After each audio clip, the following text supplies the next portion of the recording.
কিসে মার্কা? ইনশাআল্লাহ বাংলাদেশে চট্টগ্রামে 10 আসনে 13 নম্বরে আমবাগানে নারী পুরুষ সব মানুষ, হিন্দু বৌদ্ধ মুসলিম খ্রিস্টান। ধন্যবাদ। আমরা এতদিন মানুষের দুয়ারে দুয়ারে কি নিয়ে যাব? বাইরে বলছে যে কথা বললে তো মানুষ ভুলে যায়, একটা লিফলেট হলে ভালো হয়। আমি গাড়িতে করে লিফলেট নিয়ে আসছি, এটা শেষ লিফলেট না, এটা মাত্র শুরু। হ্যাঁ, এটা শুরু। আপনারা এটা কাজে লাগাবেন আজকে থেকে, ভোটারদের হাতে হাতে এটা পৌঁছাবেন দায়িত্বশীলদের নির্দেশনা অনুসারে, দায়িত্বশীল ভাইদের নির্দেশনা অনুসারে। মহিলাদের হাতেও চলে গেছে। আমরা মহিলা সমাবেশ করেছি, ওয়ার্ড ভিত্তিক মহিলাদেরকে দিয়েই এটা ওপেন হয়েছে, উদ্বোধন হয়েছে। মহিলাদের হাতেও চলে গেছে। আমরা 4-5 দিন 10 দিন পরে রিপোর্ট নেব লিফলেটের কী অবস্থা। লিফলেট যদি থেকে যায় বুঝবো যে এখানে ঘরে ঘরে যাওয়া হচ্ছে না। এই জন্য কেউ যদি চালাকি করে বাদামওয়ালাকে দিয়ে ফেলে সেটাও আমরা ধরে ফেলতে পারবো, কারণ এখানে আমার এজেন্ট আছে সব জায়গায়। আপনাদের বাইরেও আমার একটা এজেন্সি আছে, জিন আছে আমার কিছু জিন। কি করতেছেন না করতেছেন খবর কিন্তু আমরা পেয়ে যাবো ইনশাআল্লাহ। বুঝতে পেরেছি? এই জন্য এই মানুষগুলো যদি 4 জন করে টিম করি, আমরা 20টা টিম করতে পারবো। 20টা টিম যদি সপ্তাহে একদিন করে প্রতিদিন করে বের হয়, আমরা 100 মানুষের সাথে যদি 20টা টিম প্রতিদিন এক টিম 100 মানুষের কাছে যোগাযোগ করলো, তাহলে 20 টিমে কয়জনের কাছে যাওয়া যাবে? 2000 মানুষের কাছে আমরা প্রতিদিন যেতে পারবো। এক সপ্তাহে কতজনের কাছে যেতে পারবো? 14,000। জুমার দিন আর শনিবার একটু বেশি যেতে পারবো। এরপর অন্যান্য দিনগুলোতে আমরা যদি 100 মানুষের কাছে একটা টিম যায়, 5 জনের টিম, 1 ঘন্টা যদি যায় 100 মানুষের কাছে পৌঁছা যায় না? যে একটা চায়ের দোকান 20 জন 50 জন আছে, এরকম 10টা চায়ের দোকানে গেলে এক টিমের কাজ শেষ, ঠিক কিনা? দোকান এক লাইনে 50টা দোকান, 2 জনের সাথে কথা বললে আরেক টিম, দোকান শেষ। তারপর বাড়ি 6টারা বাড়িতে আমরা যদি যাই, একটা পরিবারে যদি 5 জন করে মানুষ ধরি মিনিমাম, তাহলে একটা রেলওয়ের কলোনিতে যদি আমরা যাই লিফলেট নিয়ে, আপনি দেখবেন যে 10টা বিল্ডিংয়ে 10টা টিম উঠাই দিলেন। হ্যাঁ, 10টা টিমকে 10টা বিল্ডিং উঠাই দেবেন। নামার পর দেখবেন যে বিল্ডিং 7টার পর আর বিল্ডিং খুঁজে পাওয়া যাবে না, ঠিক কিনা বলেন? কিন্তু পরিকল্পনাটা কে করবে? আমরা। পরিকল্পনা কে করবে? আমরা। এই যে আমরা বসে আছি, আমরাই হলাম পরিকল্পনাকারী। কেউ তো এসে কাজ করে দেবে না। দেবে। যখন 500 জন পাগলের মতো দৌড়বেন, পিছনে দেখবেন যে আরও 500 জনকে মনে হবে 10,000 জনে কাজ করতেছেন। এই বরকত কে দেবে? রাসূলুল্লাহ সাল্লাল্লাহু আলাইহি ওয়াসাল্লাম। তার মতো প্রিয় বান্দা, তার মতো প্রিয় মানুষ আল্লাহর কাছে কেউ দ্বিতীয়জন আছে? উনি হলেন সর্বশ্রেষ্ঠ, উনি হলেন সবচেয়ে বেশি প্রিয়, উনি আল্লাহর প্রিয় বন্ধু। রসুলের বন্ধু আল্লাহ, হাবিবুল্লাহ, এটা একমাত্র আল্লাহ রসুলের উপাধি। যেখানে আল্লাহ রসুলের বন্ধুত্বের জন্য পাগল, আবার রসুল আল্লাহর বন্ধুত্বের জন্য পাগল। ইব্রাহিম আলাইহিস সালাম ছিলেন খলিলুল্লাহ, উনি আল্লাহর বন্ধুত্বের জন্য পাগল, আল্লাহ তার বন্ধু। কিন্তু হাবিবুল্লাহ আর খলিলুল্লাহ এক জিনিস নয়। এই যে রাসূলুল্লাহ সাল্লাল্লাহু আলাইহি ওয়াসাল্লাম উহুদের প্রান্তরে দান্দান মোবারক শহীদ হয়েছে, রক্ত ঝরেছে, মাথা ফেটেছে, শরীর থেকে রক্ত পড়েছে দরদর করে, পায়ের জুতা পর্যন্ত বন্ধ হয়ে গেছে, জুতা খুলতে পারতেছিলেন না আল্লাহ রসুল, এত রক্ত পড়েছে। মাটিতে রক্ত পড়তে দেয় নাই আল্লাহ রসুল। আল্লাহ চাইলে একটা তীর কি তার শরীরের দিকে যেতে পারত? কিন্তু আল্লাহ চান নাই কেন? এটা আমাদের জন্য শিক্ষা, এটা আমাদের জন্য মেসেজ। বদরে না তোমাদেরকে যাইতে হবে না, তোমরা যাইও না, আমি আবু জাহেলদেরকে কেটে টুকরো টুকরো করতে পারবো। আল্লাহ পারতেন না? কিন্তু কে গেছেন? 313 জন মুজাহিদ যাদের হৃদয় ভরা ঈমান, বুক ভরা সাহস, হিম্মত, পৃথিবীর শ্রেষ্ঠ 313 জন মানুষ সেখানে হাজির হয়েছে। কার নেতৃত্বে? আল্লাহ রসুলের নেতৃত্বে।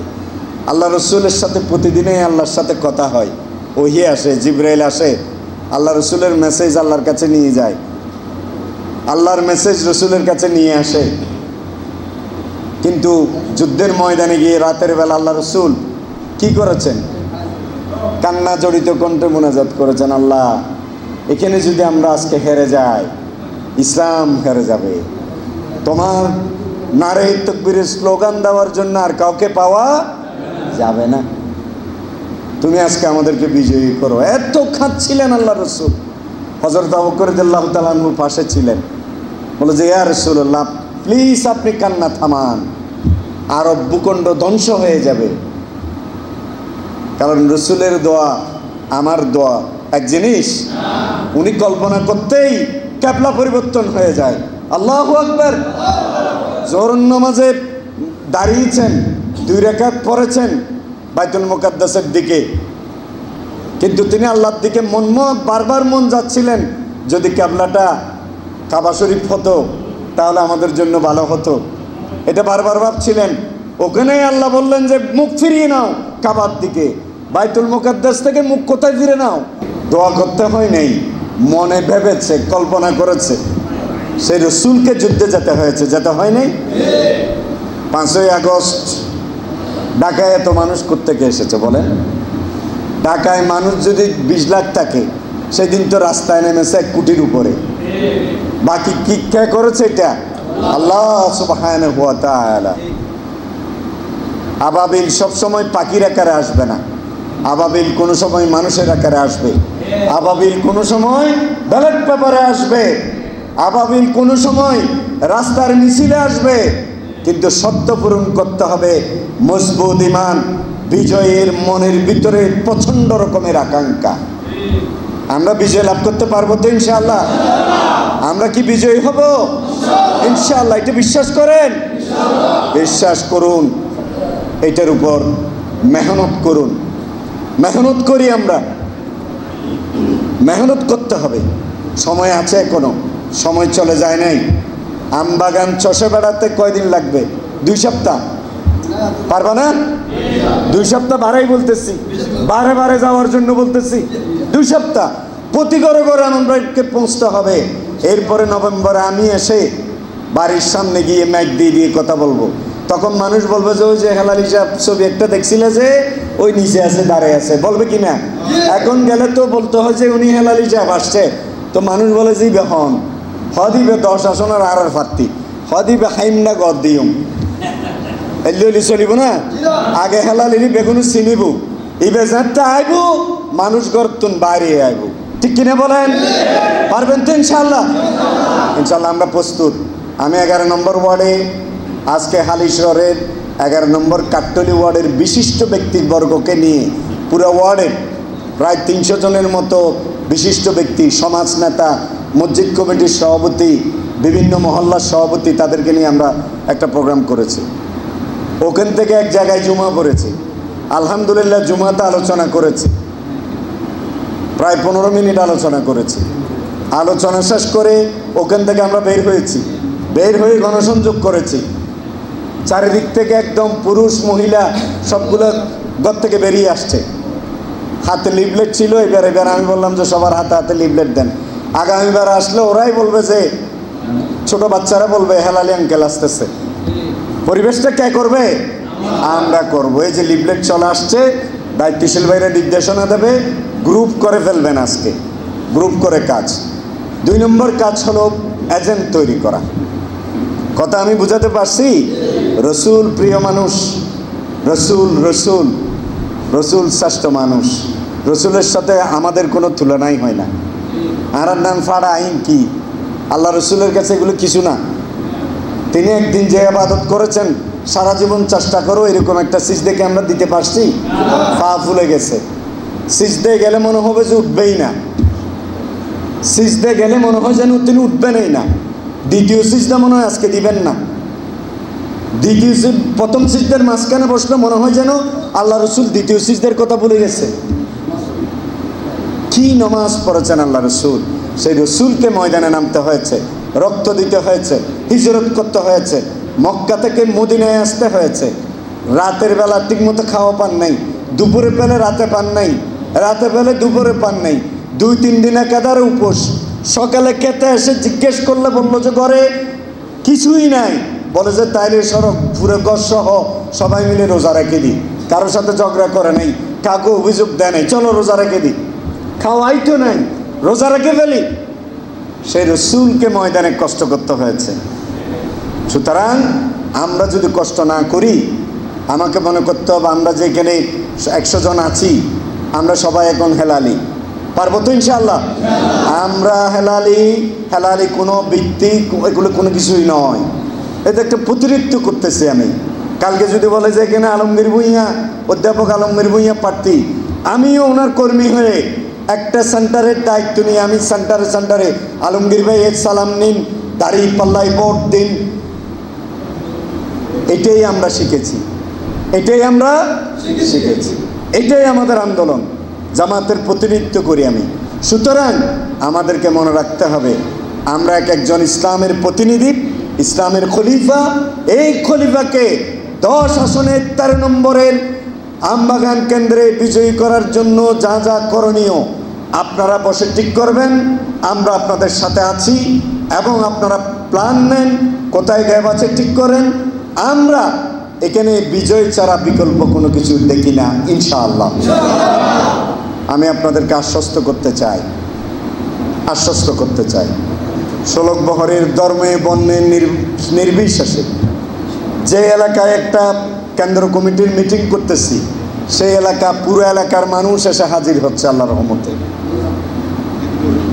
এই দিন আমার সাথে ছিল হিন্দু ছেলে একটার বক্তব্য। আপনারা তো ফেসবুক এগুলো ঠিক মতো দেখেন না, দেখলেও কেউ শেয়ারও দেন না। কিন্তু মকবুল্লাহ ভাই দেখে শুধু, ওনারা কয়েকজন মনে হয় আচ্ছা দেখছেন হিন্দু ছেলেটা কি বলছে দেখছেন তো? ও বলে যে আমি প্রতীক বুঝি না। হ্যাঁ, তার হেলালি আঙ্কেলকে সেই ভোট দিবে পরিবেশ সহ এবং সবাইকে নিয়ে যোগদান করে ভোট দেবে। দুনিয়া উল্টে যাবে, এই ব্যাপারে কোনো আপোষ সেই করবে না। কারণও সে ব্যাখ্যা করছে, কাউন্সিলর থাকতে সেই যে সেবা পেয়েছে। এখানে আমাদের বিজয়ী কাউন্সিলর ছিল মাহফুজ আলম ভাই। তাহলে এই বিজয়ী অঞ্চলকে আমরা কোনো শকুনের হাতে তুলে দিতে পারি না, আমরা কোনো সাদাবাজের হাতে এই আসনকে তুলে দিতে পারি না, আমরা কোনো সন্ত্রাসীর কাছে, আমরা কোনো বসন্তের কুকিলের কাছে এই আসনকে ছেড়ে দিতে পারি না। 15 বছরে যারা কোনো আন্দোলন করে নাই, কোনো সংগ্রামে ছিল না, কোনো মামলা খায় নাই, এইরকম কোনো ফুলবাবু যদি আমাদের কাছে আসে, আমরা তাদেরকে না বলে দিতে পারবো তো ইনশাআল্লাহ? আমরা 15 বছর ময়দানে ছিলাম, 15 বছর রাজপথে ছিলাম, 15 বছর জেল আর বাড়ি ছিলাম, মামলা আর কোর্ট বিল্ডিং আর বাড়ি ছিলাম। একদিনের জন্য শান্তিতে ঘুমাতে পারিনি, কিন্তু এলাকা ছেড়ে একদিনের জন্য কোথাও যায়নি ইনশাআল্লাহ। আলহামদুলিল্লাহ। সম্মানিত ভাইগণ, মানুষদেরকে বোঝাতে পারবেন তো ইনশাআল্লাহ? আমরা এমন একটি বাংলাদেশ চাই যেটি হবে ক্ষুধা দারিদ্র্যমুক্ত বৈষম্যহীন বাংলাদেশ, যে বাংলাদেশে মানুষ অনাহারে থাকবে না। সেই বাংলাদেশ করার জন্য দাঁড়িপাল্লা ছাড়া কোনো বিকল্প নেই। তাহলে একটা স্লোগান দেন, আছে কোন সে মার্কা? ইনশাআল্লাহ বাংলাদেশে চট্টগ্রামে 10 আসনে 13 নম্বরে আমবাগানে নারী পুরুষ